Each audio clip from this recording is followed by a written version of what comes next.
Okay. Verse 41.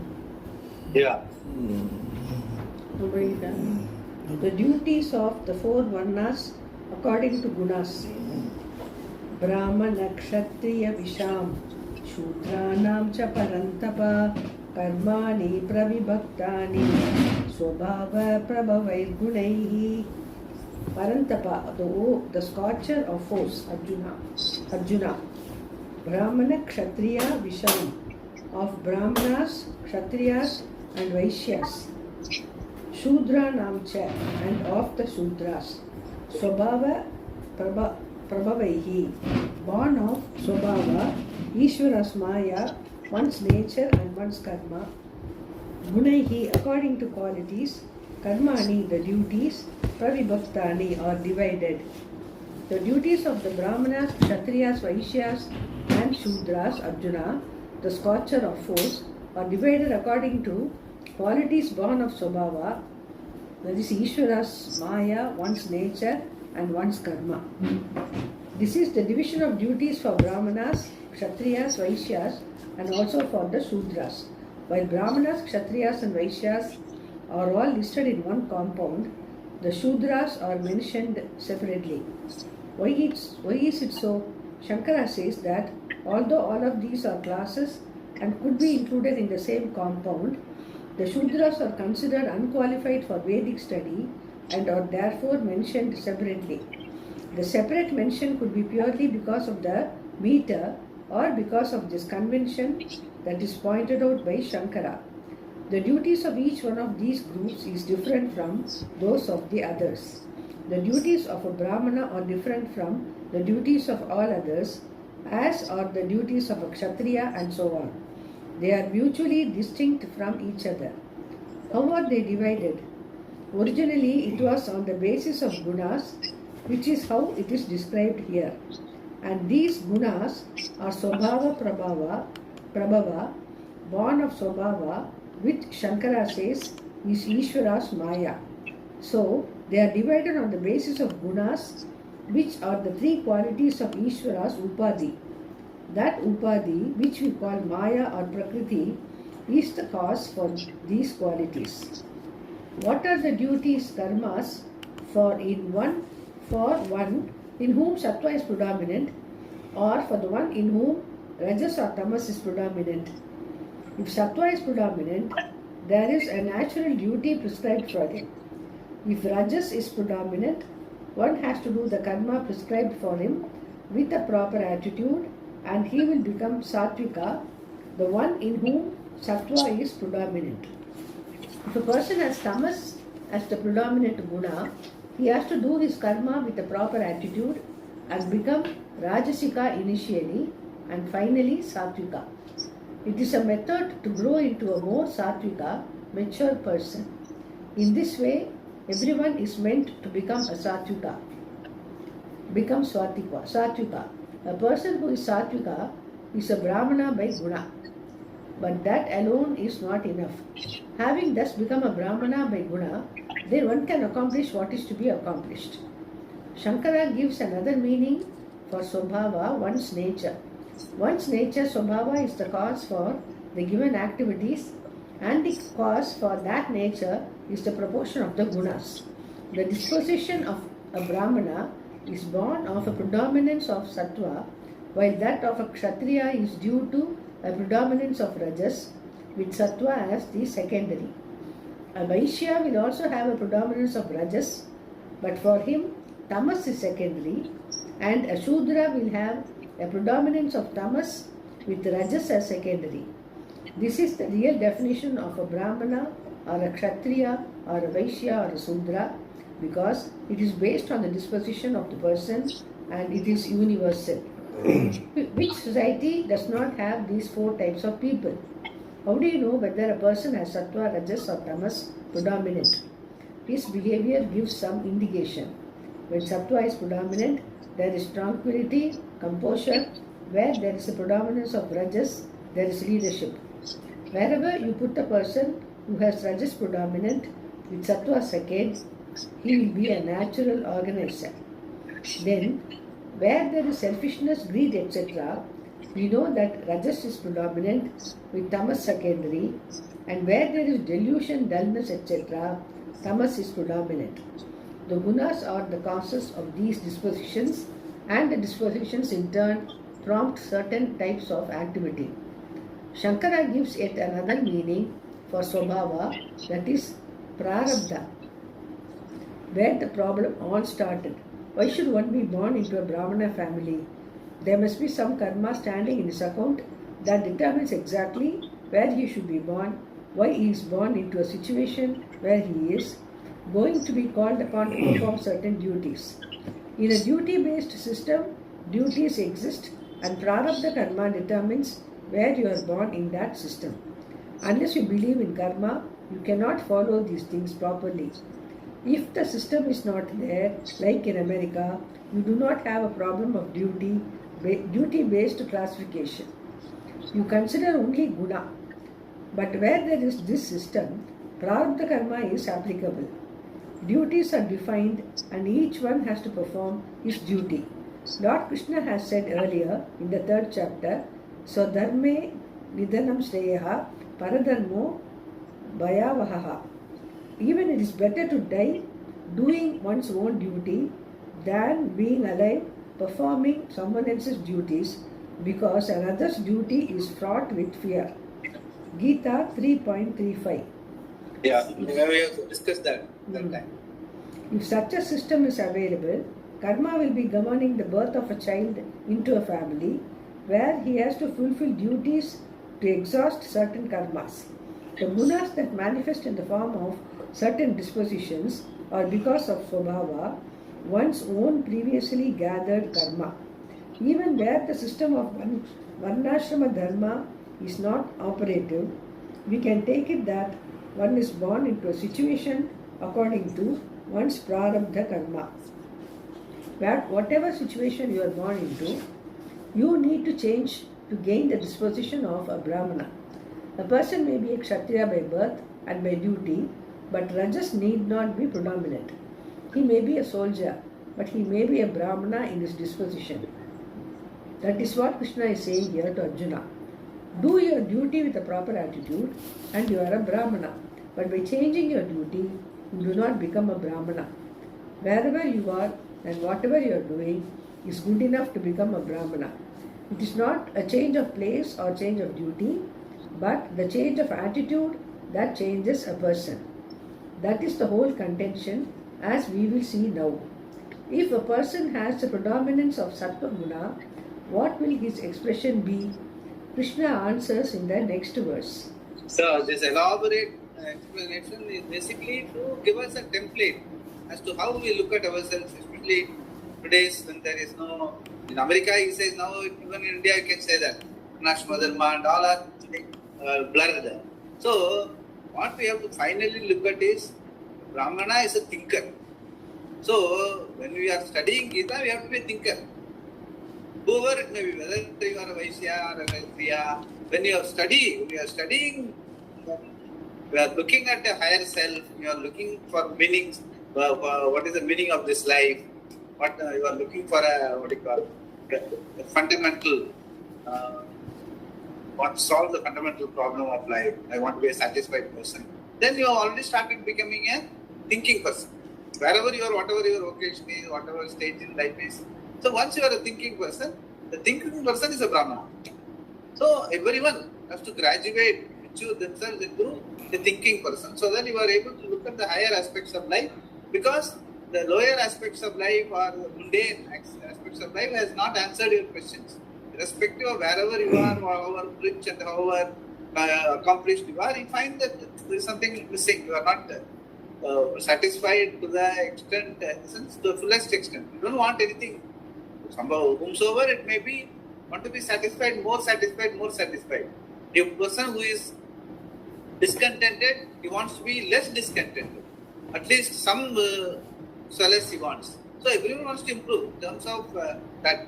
So when that is the case, and that is what we are looking for, you better to become a thinker, how to, rather than just going by the rigmarole of life, wherever you are, whatever you are doing, you have to come out of it and think And for that, you must have that space, the thinker. The thinker, once you are a thinker, you are a Brahmana. That is how it is. And so everyone gets the lowest common denominator for a person to have a look at life is a thinker. So then in that situation, we don't have to really worry about where I stand, whether I am a Sattvika predominant, Rajasika predominant, or where I am Sattvika first and Tamasika second, and Sattvika first and Rajasika second. So we can't be really putting ourselves in this slot, even though as a Shastra, it is trying to explain various possibility permutation combination. We don't have to look at ourselves or whatever we want to do in life in that respect. Because what will happen is, then we will be more conscious of those things, trying to put ourselves in a slot, trying to put others also in a slot. Whether he is a Sattvika predominant person, all those things are not necessary, even though it is being told. So what we are essentially, you have to grow into a thinker. You must be able to look at the problems of the life in the eye, and face it. See what is appropriate to the given situation and what I want to, where am I, what I want to be. And that situation automatically where I want to be will be to a situation which is where you are not affected by the body, mind, senses on all its afflictions or its dependability on my sukha or my comforts or my necessities or my power, wealth and all that. So there will always become a certain distance between all those embellishments and you. And then what is that you? And what is the reality? Then automatically once you start looking at it, you become a thinker. Then they grow into it. More and more you grow into it, automatically you are more and more becoming a Sattvika person. And that is what we want. All the classifications everywhere, what is being told? You must become a Sattvika person. Wherever you are, you grow into a Sattvika person. That is a maturity. So then it becomes easy rather than compartmentalizing ourselves into this, that and all that, and others also. Just grow into a thinking person. That way I think it becomes very practical, livable, rather than this is told because this is, as a Shastra, they are trying to cover all the gunas, everyone, meant for everyone, who are born human beings, who are born in whatever stage in life, wherever they are, they will have, because of their prarabdha, because of their duties, or because of the guna, they might have certain disposition which may not be very palatable. So, but eventually if you are interested in growing into a Sattvika person, thinking person, then means what? Thinking, we know, all of us, when we are really reading Gita, we know what is the thinking is all about. The thinking is not in terms of whether I am becoming a scientist or I become a technocrat. No. That is not the thinking. The thinking here is my understanding of life. Where am I? What I want to be? What is my satisfaction level? How I can become a satisfied person? How I can become a satisfied person only when I get disidentified with the travails of my body, mind, sense complex. All your accomplishments are not so much an accomplishment either way. It's all belonging to the body, mind, sense complex and the ego, not the I, which we are already right from the beginning have been talking about. The I is the disidentified person. It is a timeless, spaceless, objectless being. We want to grow into it. We want to own up that reality. That is the thinking we are talking about. For that, you need that space. For that, you have to grow into the Sattvic person. For that, you need to be a Dharmic person.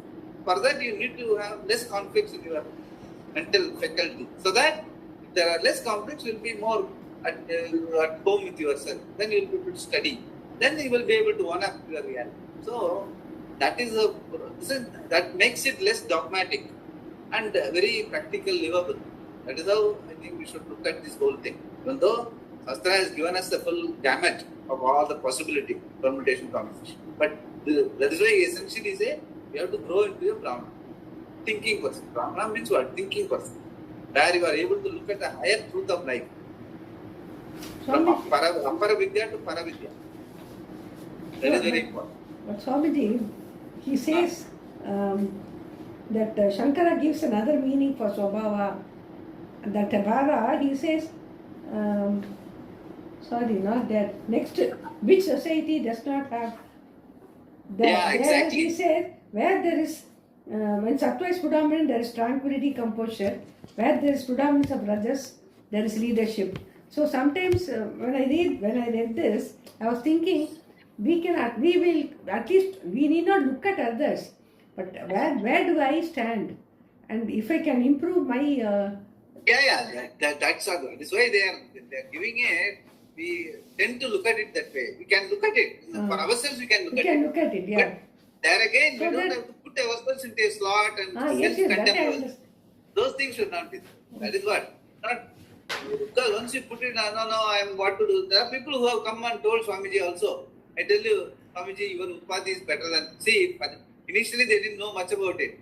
I'm restless. People used to say, I am restless, Swamiji, I am not able to remain calm. After studying Gita, people will come and say, Swamiji, I understand, but what to do? My Upadhi is restless. They only change the language. They don't try to look at the whole thing without being any dogmatic person. What Swamiji wants to say, that's how it is. You don't try to get into this again. Labeling. It's all name and form. Labeling. Very important. Yeah. Next. Swamiji, when a non-Brahmin learns Veda, when a non-Brahmin learns Veda and wants to perform puja in the temple, in the present government, unless, supposing he develops sattvic guna, will he become a Brahmin?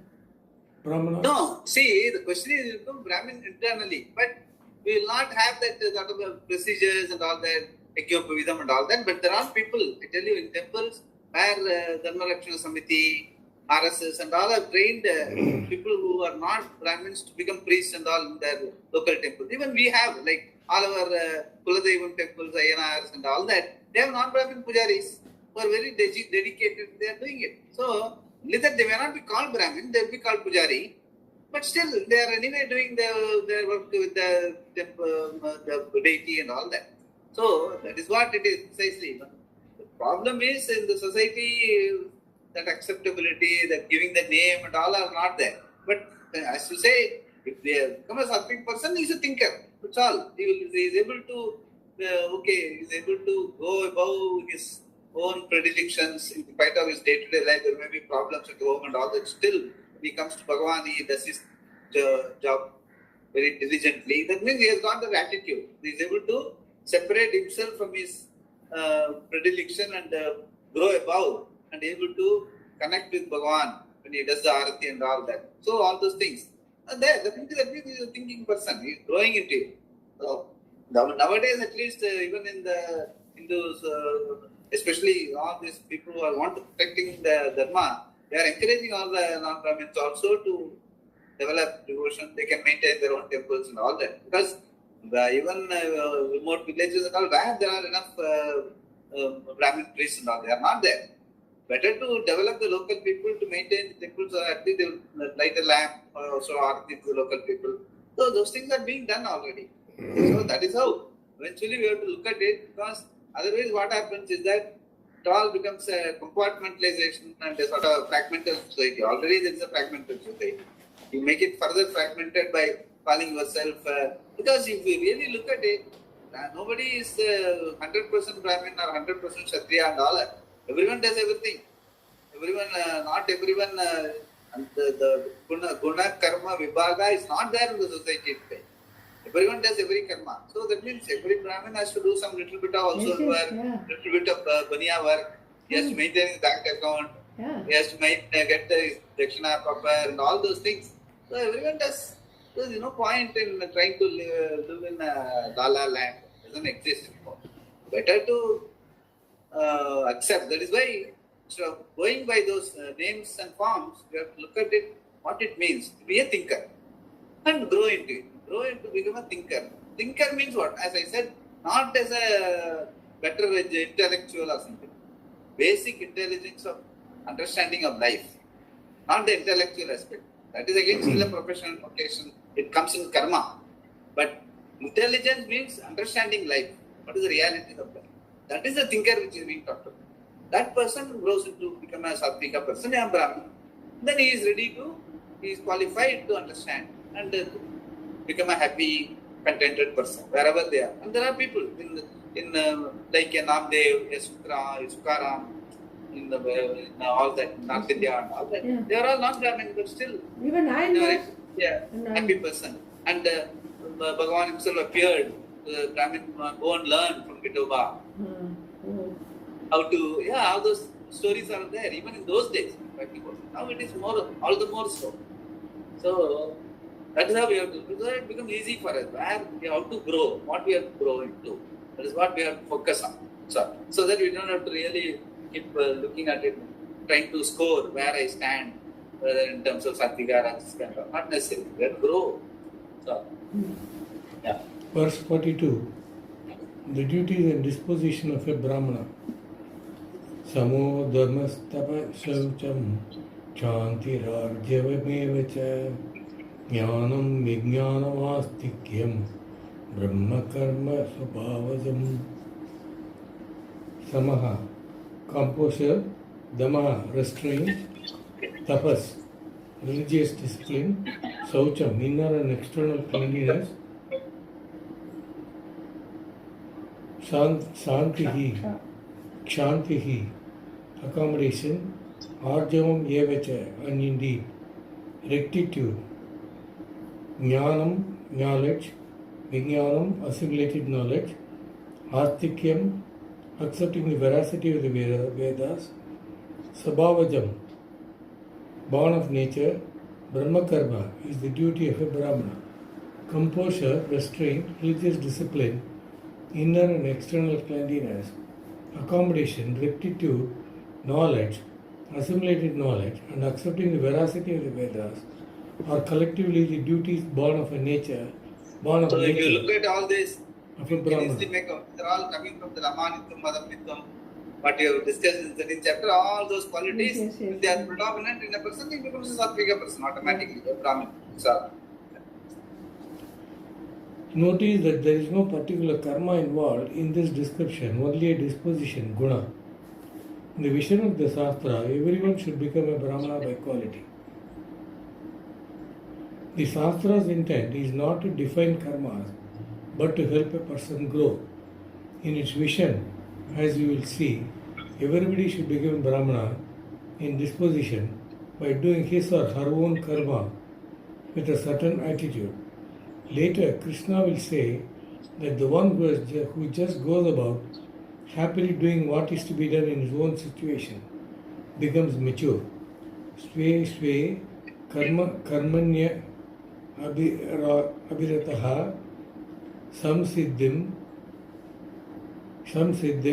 labate naraha. Yeah, it will come. See, what happens now? The pravritti bhutana mena sarvam idantatam sakarmana tam abhyachya siddhim vindati manava. That verse will come later. There, that is what he says. Sve sve karmani abhirataha. Person who enjoys whatever he is supposed to do. So Swamiji's famous statement is, one who likes, enjoys what he is supposed to do, and one who dislikes what he is not supposed to do is successful living. Yes, should not like what he is not supposed to do, and should like and love do what he is supposed to do. Automatically, then he is at home with himself. There is what congruence between what he thinks and what he does. So he will be a happy person also, because he is made that way. Then that is what he is. He is a abhirataha, means who enjoys. Swasve karmani. And some siddhim means he is qualified. Qualified to what? Qualified for this understanding of this life. So this one more step. Thereafter, for him it is easy to understand that I am Purnam, I am myself and Vishnu are one and the same. That sort of a understanding. It doesn't take much time once you reach this level. Sve sve karmani abhirataha samsiddhim labate naraha. That will come in the 18th, further down. We will see that. That's what he is trying to say. Then that sort of a person is a Brahmin. So it doesn't talk about whether you are doing Vaidika karma, Laukika karma and all. It doesn't mention here. Straight away it says, Sve sve karmani abhirataha samsiddhim labate naraha. So whatever, wherever station, whatever varna, ashrama, wherever you are, even if you are a sweeper, you really love to keep the place clean, saucham. Whether you are, and ensure that all around yourself is clean, you keep yourself clean, then that person is a person who says, Karmani abhirataha. Then he is having a composed mind. So if you go and tell him, you ask him also where Bhagavan is, he will say Bhagavan is there everywhere. He may not have studied, but he will definitely know that Bhagavan is there everywhere, because that is why he is able to enjoy even his own living work without any skirmish. So that is a way. It's a very holistic way of looking at life. That's what he's trying to say. Yeah. This is that example of cutting a stone, Swamiji. They say one person will say, for my livelihood I am doing this. One person will say, it is only to earn money. The third person will say, I am building a temple for God. Exactly, yeah. That's a question of attitude. How you look at your own work. So if you have the right attitude, then you have got a yoga, karma yoga. The person who is a karma yogi will be contented and also a sort of tranquility will be there. For whom Bhagavan is always there with him in his prajna. May not be able to put it in his words, but he may be still there. That's what ultimately everyone wants to be. But whether we are there or not, this study helps us to know how to look at that person, how to pick up values from him. So everyone can be a guru. The person whom you say is able to look at as good, as tapati. There is a lot of stories like that. Instead of looking at it as a stone, he looks at it as Krishna. Because in his mind, Krishna is already there in the stone. It's a good sculptor. It's a tapati. There are tapatis who do a lot of vratam and all that. When they are building a temple, before going and opening the final, opening the eyes in the temple for Kumbhabhishekam and all, the 45 days they do vratam. They don't eat and all that. Then that sort of tapatis are there for having real devotion and all that. So, that sort of, even that person, if he is able to look at life in a higher plane, then he is also a thinker only. So that's what he is trying to say. Yeah. Whatever karma is given to you by birth is good enough to make you mature. If that is what you want. If you want to make money or gain some power, you may have to change your situation to accomplish that. But if you want maturity, it is all available right and where you are. You need not change your position or your profession in order to mature, because when your aim is maturity, the development is all internal. The Shruti offers a method to achieve this maturity, and that method, which is unfolded here, is universally effective. In personal growth, a given method may be effective for one person with a particular type of problem, but not for another. Here, however, we have something that is universally effective. Whatever you are called upon to do, you do, and you do it with a proper attitude, offering it to Ishvara for your Antakarana Shuddhi. This Karma Yogi and the one who practices this. This is Karma Yoga. This is Karma Yoga. This is Karma Yoga, and the one who practices this, the Karma Yogi, will mature because all his likes and dislikes, Raga Dvesha, will come under his control. And he will be a Brahmana by disposition. What are the things that he has to pay attention to in order to accomplish that? Those are enumerated in this verse under the name Brahma Karma. In this verse, Brahma Karma means that which belongs to a Brahmana, that which makes one a Brahmana. It is what he has to cultivate as a Brahmana. And all these are born of his disposition of a Brahmana. Swabhavaja. Swabhavaja. What are the things that... Swabhavaja meaning one is born of the one's own Swabhava. What are the things that constitute the disposition of a Brahmana? The first is Sama, which, as we have seen before, means mastery over the ways of one's thinking. We have to gain enough space between our thinking pattern and our understanding so that we do not get easily carried away by any particular emotion or fancy. If one enjoys that space, he has Sama. It is important to understand that this is not elimination of a process of thinking which is neither necessary nor possible. Thinking goes on, but if one does not identify with a line of thought and can choose to act upon it or not, he enjoys what we call sama. When one practices and enjoys that quality, it becomes his own disposition, swabhava. Similarly, Dhamma, as we have seen, is exercising restraint with regard to impulses that need to be checked. And tapas, as was previously pointed out, is any religious discipline with reference to speaking, action, and so on. Then cleanliness, socha, not only external but also internal, is to be practiced. Internal socha is neutralizing hatred and other painful emotions by bringing the opposite value or emotion to the mind. This is also to be practiced by a Brahmana. These are things that have to be done every day, just as the body has to be cleaned every day. Similarly, the mind also has to be kept clean. You cannot take socha for granted. If there is hatred towards someone or something, you need to neutralize it by some kind of accommodation or understanding. Later it can develop into love, friendliness, etc. But in the beginning it is simple accommodation, understanding people as they are without wanting to change them or control them. Generally, we want the whole world to behave according to our own criteria.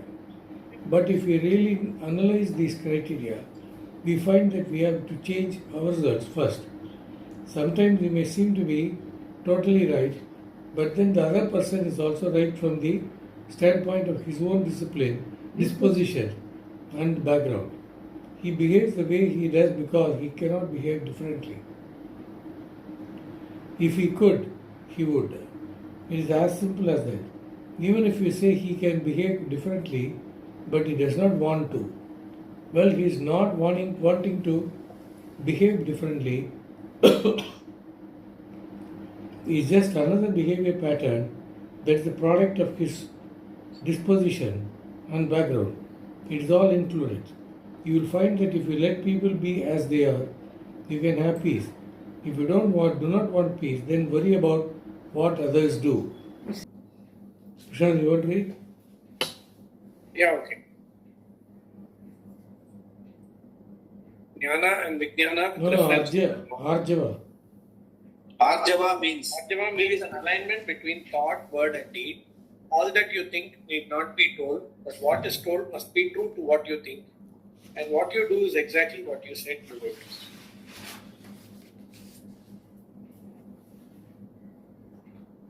Arjava means an alignment between thought, word, and deed. All you think need not be. yeah, they must. What is told must be true to what you think. And what you do is exactly what you said you would. Swamiji, can you explain this? Yeah, alignment between thought, word, and deed is basically in the sense, in a given situation, you know that you are supposed to do this in a particular situation like this. So that once you know that this is what I am supposed to do, this is what that has come to your mind, you don't deviate from that because of the situation.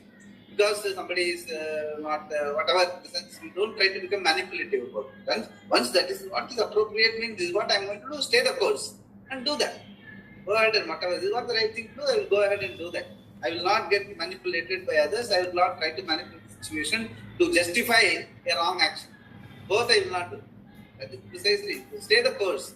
You don't change yourself. You don't lose your good qualities because of the circumstances or because of somebody behaves differently and all that. So that is very important. You don't lose your dharma for the sake of others or because of the situation. Because once you start doing that, you will always find an excuse. So that is very, very important. No, staying the course. Because you want to grow. Yeah. Arjava means there will not be conflicts inside. There will not be multiple personality. Inside and outside, you will be the same person. Then you become predictable. Then the others also can easily deal with you. You know, you do only the right thing. So you are not a factor to deal with. So they will very smooth relationship. All these things are possible. But if you have to stay the course for a length of time, you must come out like that. A person who can be trusted, who can be what is appropriate and responsible situation, he will act exactly as per what is. So that sort of a trust and all those things will come. But it comes at a certain cost in the sense you will have to not react to others' behavior. Somebody is erratic, and you stay to the course, then your value in your own mind grows, and also people around come to know. It doesn't take much time. That is how it is. That is what we are looking at is Arjavam. That is why even in that Bhagavad Gita, the very important Satyam, Arjavam and Dosham. Piyushavat Bhagavan. Person who is understanding life, these three Arjavam will be there, will be sticking. Satyam means he knows exactly. And as per Satyam, he will behave Arjavam. And Dosham, he will not allow others' behavior to affect him. Dosham means happy person. So if you are able to maintain it in any circumstance and at the same time accommodate others, Daya and Kshama. Kshama for bad behavior, Daya and compassionate, helpful for people who are doing whatever they are supposed to do and they are doing it, then be empathetic towards. Empathy means you don't have to melt. You can be empathetic, helpful, be helpful. That is very important. These 5 qualities are very important for anyone in any society. That is why the very good opening promise in National Grid. That is told to the king by a guru. Swamiji, Jnana and Vijnana with reference to Dharma. Satyam. The voice is not coming. You are on mute. Oh. No, Satyam, Arjavam and Satyam, no. Daya, Arjavam, Shama, Satyam, Dosham. Dosham means Tushta. Tushta means Santushta, happy. Okay. Satyam, Dosham, Piyushavat Bhaja. Piyushavat means Amritam Madri. You must be able to take to those qualities like you are taking sugarcane juice. Okay. It should not be a compulsion.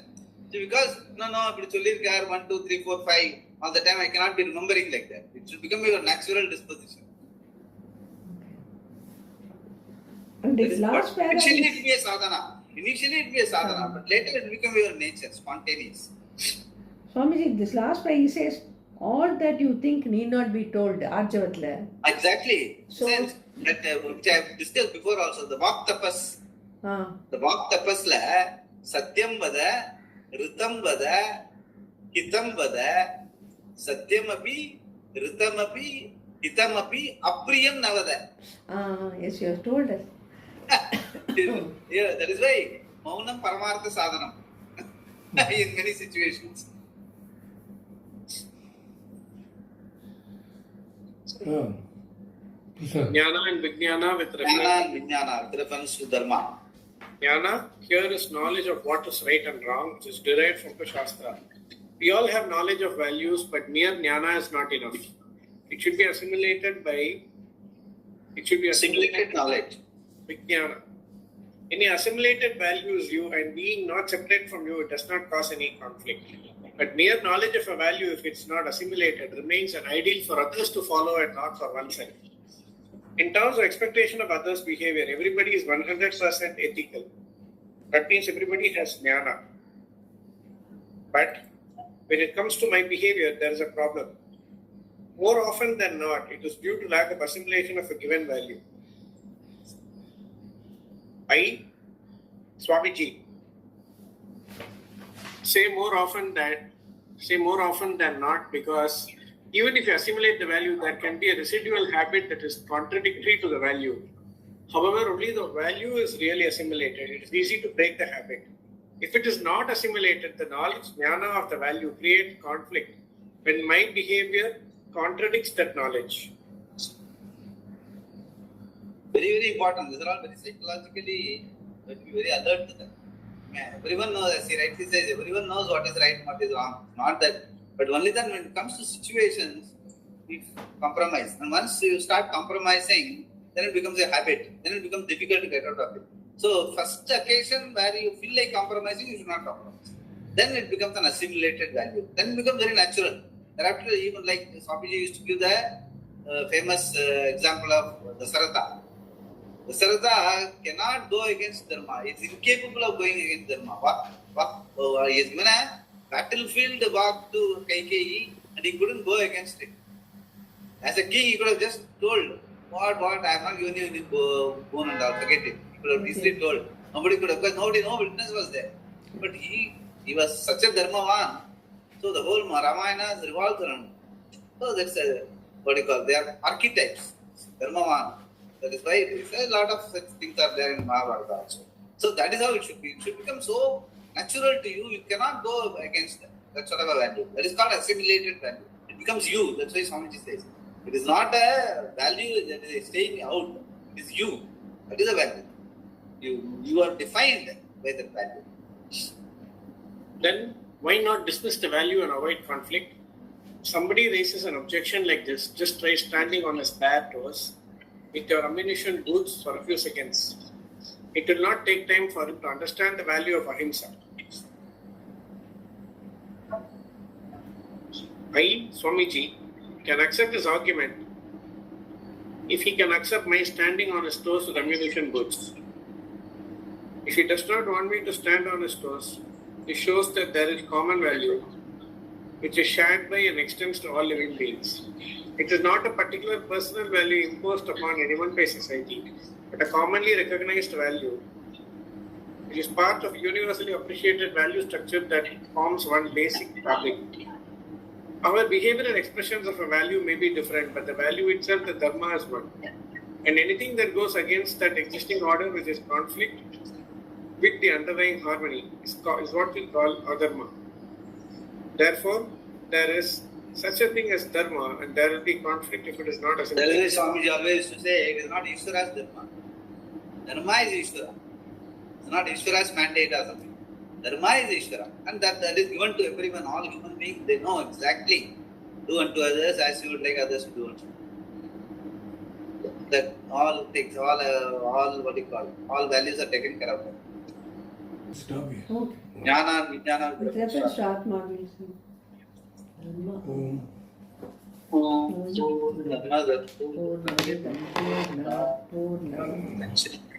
पूर्णस्य पूर्णमादाय पूर्णमेवावशिष्यते ॐ शान्ति शान्ति शान्तिः हरि ओम् श्री गुरुभ्यो नमः हरि ओम्